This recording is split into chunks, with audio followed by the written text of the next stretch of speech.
Kabul airport पर जमा हजारों लोगों की इस भीड़ में अफगानिस्तान के पूर्व सेना प्रमुख जनरल वली मोहम्मद अहमद जई भी हैं, जिन्हें एयरपोर्ट के बाहर आम लोगों की तरह एक लाइन में खड़े हुए देखा गया है। वो पिछले महीने की 27 तारीख को 3 दिन के दौरे पर अफगानिस्तान के आर्मी चीफ के तौर पर भारत आने वाले थे, लेकिन अब उनकी हालत यह हो गई है कि वो तालिबान से अपनी जान बचाने के लिए काबुल एयरपोर्ट के बाहर हजारों लोगों के साथ लाइन में खड़े हुए हैं कि वो भी वहां से भाग सके। जनरल वली मोहम्मद को इसी साल जून के महीने में अफगानिस्तान के पूर्व राष्ट्रपति अशरफ गनी ने सेना प्रमुख बनाया था, लेकिन 2 महीने के बाद ही 11 अगस्त को उन्हें इस पद से हटा दिया गया और जिस सेना प्रमुख को तालिबान से लड़ना था, वही सेना प्रमुख अब हथियार डालकर अफगानिस्तान से हमेशा के लिए भाग जाना चाहता है। इससे आपको यह सीख मिलती है कि किसी भी देश की सेना या उसका सेना प्रमुख तब तक ही शक्तिशाली रहता है जब तक उस देश का वजूद हो। कट्टरपंथियों का शासन एक देश के सेना प्रमुख को भी अपना देश छोड़कर भागने पर मजबूर कर सकता है। यह खबर इसका सबसे बड़ा उदाहरण है। जनरल वली मोहम्मद को अब अमेरिका से ही उम्मीद है, शायद उन्हें रेस्क्यू करके अपने देश ले जाएगा, जहां वो अपनी नई जिंदगी फिर से शुरू कर पाएंगे अगर वो जिंदा बच गए तो। लेकिन सच ये है कि अमेरिका के विमान में उसके मिलिट्री डॉग्स के लिए तो जगह है, लेकिन उनके जैसे लोगों के लिए कोई सीट अमेरिका के प्लेन्स में नहीं है।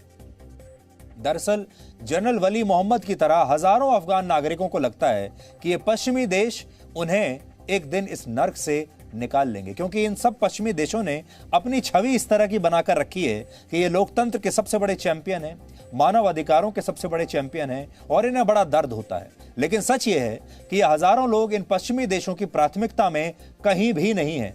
इन देशों के लिए अफगान नागरिकों से ज्यादा जरूरी है अपनी सेना के मिलिट्री डॉग्स और स्निफर डॉग्स को अपने प्लेन में भरकर ले जाना, काबुल में मौजूद अपनी हजारों बियर कैंस को अपने देश में वापस ले जाना। यूएस मिलिट्री डॉग्स की इन तस्वीरों पर तो पूरी दुनिया में बहस हो रही है। एक तरफ लाखों अफगान नागरिक काबुल एयरपोर्ट की कटीली दीवारों के उस तरफ खड़े हैं जहां तालिबान का अत्याचार और मौत का साया है, और दूसरी तरफ यूएस मिलिट्री के इन डॉग्स के लिए इस तरह की कोई दीवार नहीं है। इन्हें अमेरिका अपने विमानों में रेस्क्यू करके सुरक्षित अपने देश वापस ले जा रहा है। यानी अमेरिकी विमान में मिलिट्री डॉग्स के लिए तो जगह है, लेकिन अफगानिस्तान के लोगों के लिए शायद कोई जगह नहीं।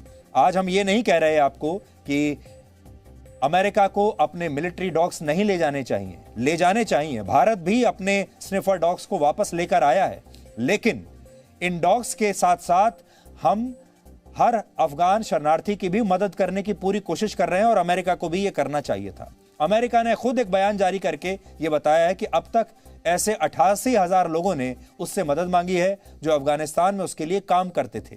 इनमें से अमेरिका ने 22,000 लोगों को निकालने का भरोसा दिया है और इसके लिए 31 अगस्त आखिरी तारीख है। लेकिन वो इन 22,000 अफगान नागरिकों को निकालने के बजाय अपने मिलिट्री डॉग्स को पहले रेस्क्यू कर रहा है। अमेरिका ने अब तक सिर्फ 2,000 अफगान नागरिकों को ही रेस्क्यू किया है। अमेरिका की ही तरह नेटो यानी नॉर्थ अटलांटिक ट्रीटी ऑर्गेनाइजेशन के देशों ने भी ऐसे हजारों अफगान नागरिकों को रेस्क्यू करने का वादा किया है, जो उनके लिए पिछले कई साल से वहां काम कर रहे थे, और इनमें जर्मनी भी है। जर्मनी ने कहा है कि वो ऐसे अफगान नागरिकों को रेस्क्यू करके अपने देश ले जाएगा। लेकिन सच क्या है वो ये कि हजारों लोग उसकी प्राथमिकता में है ही नहीं। उसकी प्राथमिकता बियर की ये हजारों कैंस हैं। जर्मनी अब तक 22,500 लीटर शराब अफगानिस्तान से अपने देश वापस ले जा चुका है। इनमें 65,000 बियर कैंस भी हैं और 340 बॉटल्स शराब की हैं। लेकिन जर्मनी ने अपनी पहली इवैक्यूएशन फ्लाइट जो काबुल भेजी, उसमें वो सिर्फ 7 लोगों को ही उसने जगह दी और इनमें भी केवल एक ही अफगान नागरिक था। यानी जर्मनी के पास अपने 65,000 बियर कैंस लाने के लिए विमान में जगह है, लेकिन इन अफगान नागरिकों के लिए उसके प्लेन में कोई जगह नहीं है। इसलिए अफगानिस्तान में जो कुछ हुआ है उसने पश्चिमी देशों की एक बार फिर से पोल खोल दी है। Presenting B News app available on Google Play and App Store. Download it now.